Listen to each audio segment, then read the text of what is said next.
on TV. We are here with Gettysburg after the Bullets are back in the Final Four after their win against Denison this afternoon. We'll start off with an opening statement from Coach. Just what were your overall impressions of the game and punching your ticket into another Final Four?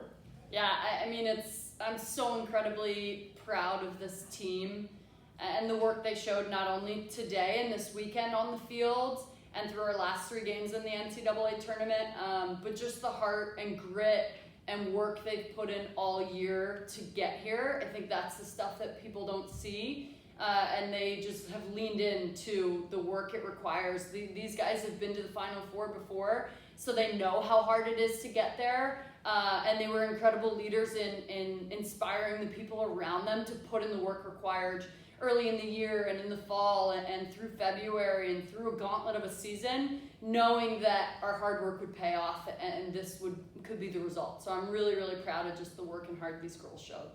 Yeah, and then like you said, this isn't obviously your first trip to the Final Four, but at the same time, it's not something you take for granted with all the work that you have to put in. Is there anything from this team that sticks out or any like memorable moments where you thought, wow, this is a team that has a chance to make another deep NCAA tournament run?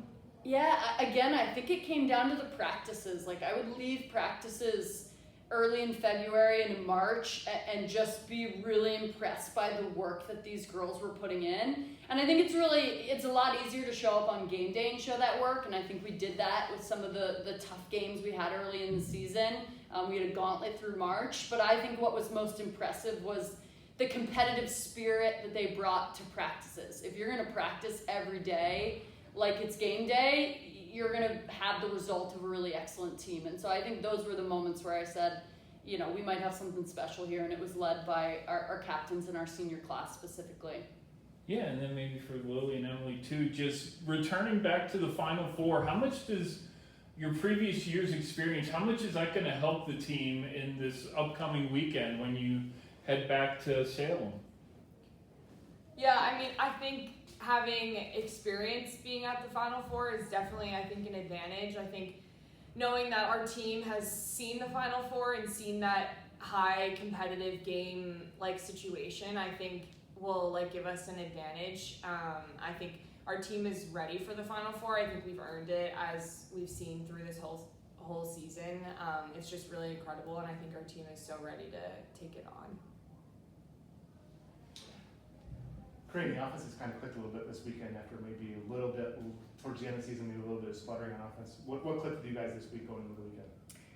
I think, like I said yesterday, just finding the rhythm, playing off of each other's strengths. I mean, Sophie Smith put up 4 or 5 goals today, just continuously hammering in what's working has really helped us. I think, obviously playing 18 games, 19 games together, we finally are like knowing each other and how we're playing. So I think just continuing playing off of our strengths and knowing what works for each person has really helped us this weekend. And we've really tuned into that, I think, these past 2 games, which has really helped us. Lily, kind of both games this weekend, kind of defense has really locked down in the second half. What have you seen from on the defensive end? Yeah, I think our ability to remain composed, I think in these high intensity games, I think is so crucial. I think our defense does such a good job of, even after we get scored on, like it's gonna happen, we know that. These games are good, we're playing great teams, so I think we know we're gonna get scored on. I think our defense ability to just like stay calm and composed even when we get scored on and reset and like get the next stop or get the next ground ball or 50-50 ball. I think our defense does such a good job at that, and I think that's what keeps us composed and keeps us going in the game. Chad, anything to add about either side this weekend? No, I think, you know, there's so much to be proud of, and I think, again, we've had great spots over the course of the year, but I think we're really hitting our groove at the right time, and I'm super excited to see what these girls bring to the Final Four. What's the most exciting? What are you guys most excited about going back to Salem after missing Salem last year? Bringing it home. Man, I love Roanoke. I can't wait to go back. Yeah, Roanoke is a special place for Gettysburg lacrosse, so I think we're excited to get back there. Cool. Well, thank you so much, Coach and Emily and Lily, and we look forward to seeing the Bullets back in action next Friday in the Final Four. Congratulations. Thank you. you.